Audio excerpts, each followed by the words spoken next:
The wind moved through the pine trees like a sigh from the heavens above. The mountains of Montana stood silent, their white peaks catching the early rays of dawn. Inside that wilderness, where men worked from dawn to dusk, felling trees and mending fences, lived Ethan Cole, a man known by few, spoken of by fewer.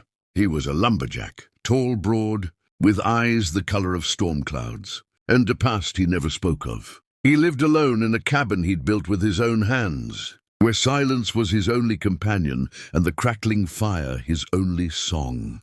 Every morning he would rise before the sun, sharpen his axe and set out into the woods.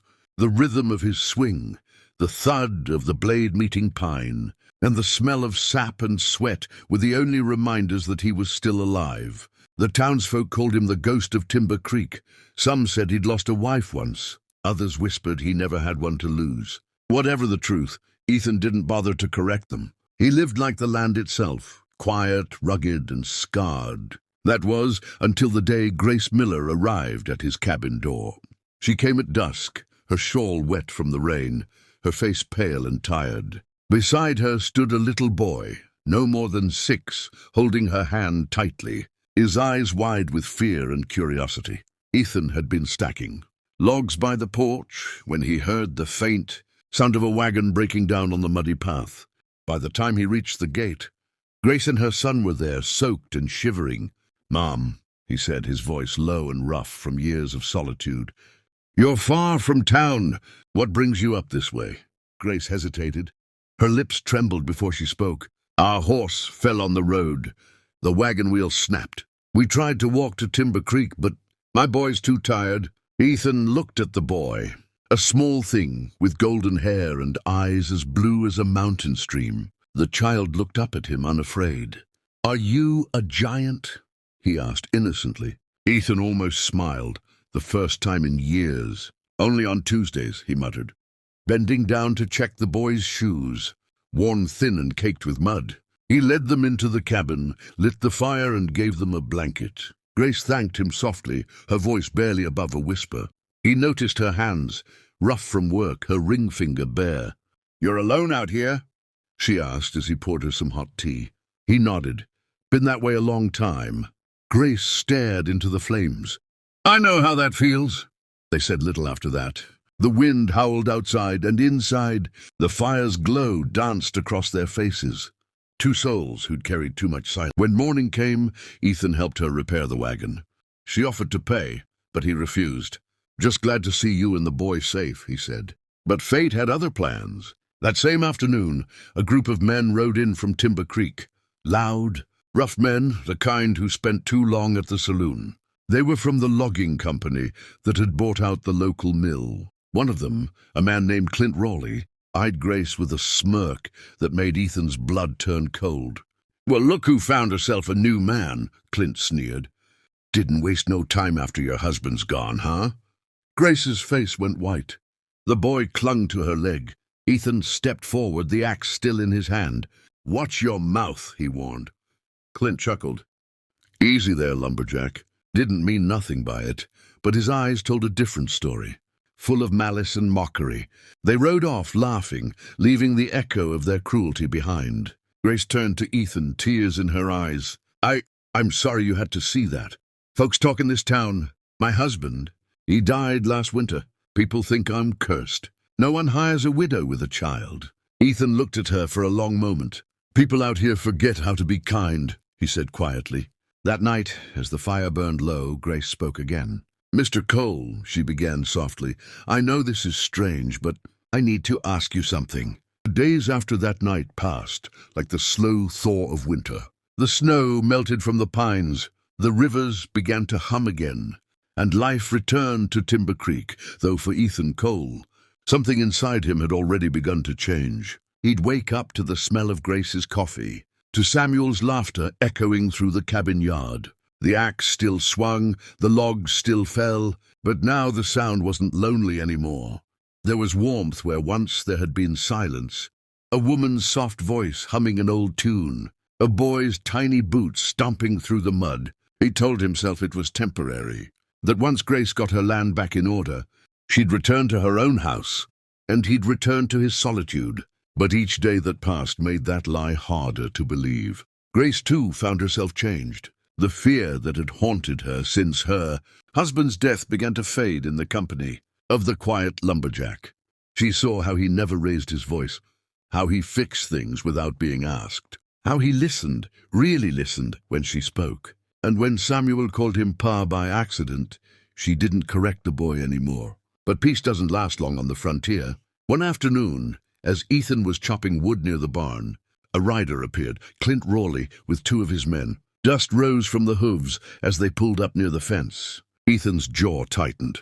Grace came out of the cabin, her face draining of color. "Well, ain't this a pretty picture?" Clint sneered. "The widow Miller playing house with a lumberjack." Ethan dropped his axe into the snow, the blade sinking deep. "You got a reason for being here?" Clint dismounted, swaggering forward. "Heard the lady's got land. Heard it's worth something. And I ain't one to let good opportunities pass by." His gaze turned sharp. "See, the deed's still got her late husband's name on it. That means it ain't exactly legal for her to claim it. But if she were married again?" He grinned. "Well, that'd be different." Ethan's eyes narrowed. "You're not proposing, are you, Rawley?" Clint laughed. "Oh, I'd make her a fine husband if she'd just stop playing pretend with you." Before Ethan could move, Clint reached for Grace's arm. "Let go of her," Ethan said, his voice low and dangerous. Clint smirked. "Or what?" Ethan didn't answer. His fist did. The punch landed square on Clint's jaw, sending him sprawling into the snow. His men reached for their guns, but Ethan's axe was already in hand, the blade glinting in the sun. "You can draw," he said coldly, "but you won't live long enough to regret it."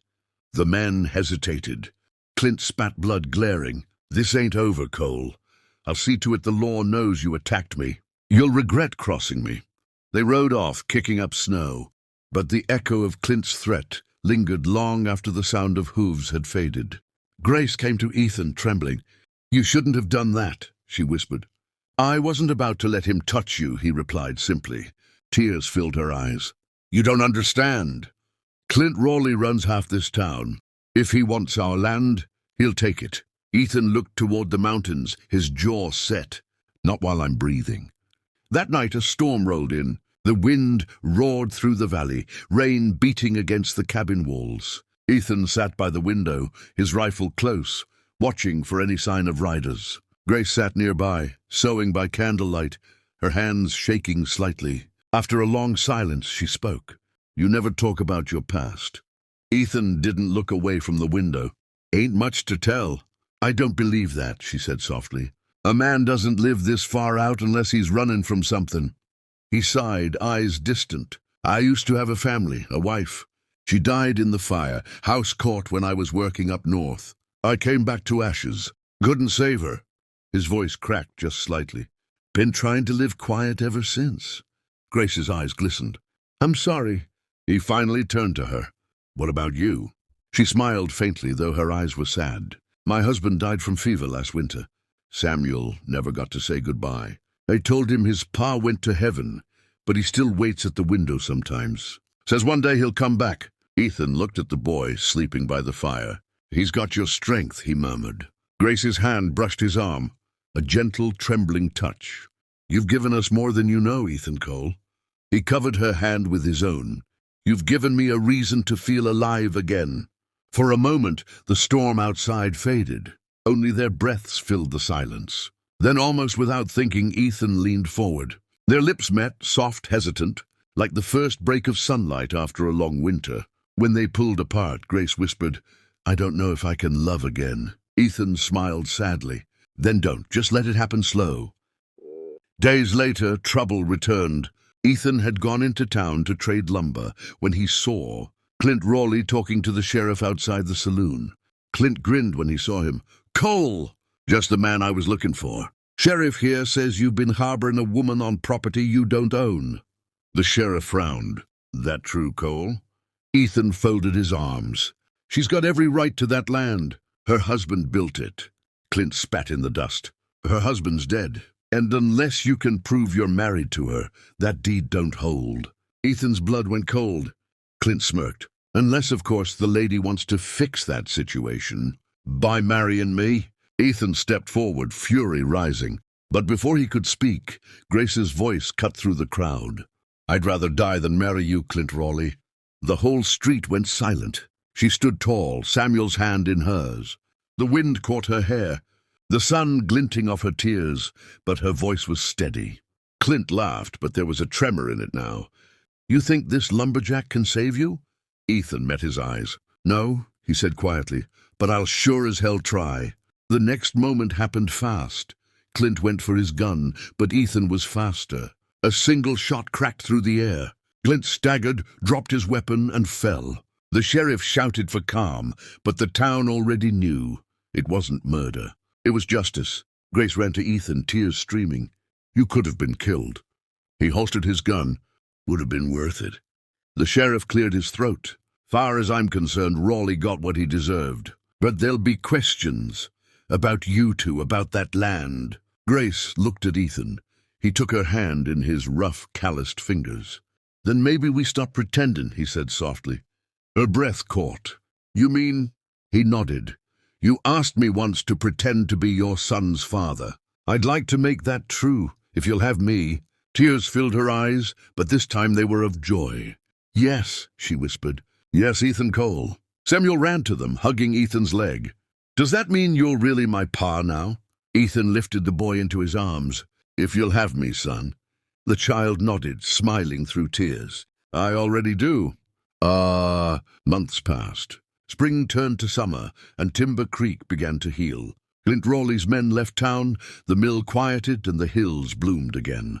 The coal cabin, once a lonely shelter of grief, now echoed with laughter. The smell of bread baking, and the ring of hammer and saw as Ethan built a new porch for his family. One evening, as the sun dipped behind the mountains, Grace stood at the door watching him work. You never told me why you stayed that night I asked you for help, she said softly. Ethan looked up at her, smiling. Because for the first time in years, someone needed me. Not the lumberjack, not the fighter, just me. Grace walked to him, wrapping her arms around his waist. You saved more than our land, Ethan. You saved our hearts. He kissed her forehead gently. Guess the forest finally gave me something back. Samuel came running, waving a wooden toy horse in the air. Pa, come see what I made. Ethan scooped him up, laughing. All right, partner. Show me what you got. Grace watched them, her son and the man who had turned a lie into love, a stranger into family. The wind swept softly across the valley, carrying the scent of pine and promise. As the last light faded, Ethan looked at his wife and son and whispered, maybe we all needed each other more than we ever knew. And for the first time in a long, wild life, the lumberjack's heart was finally home. Thus the end.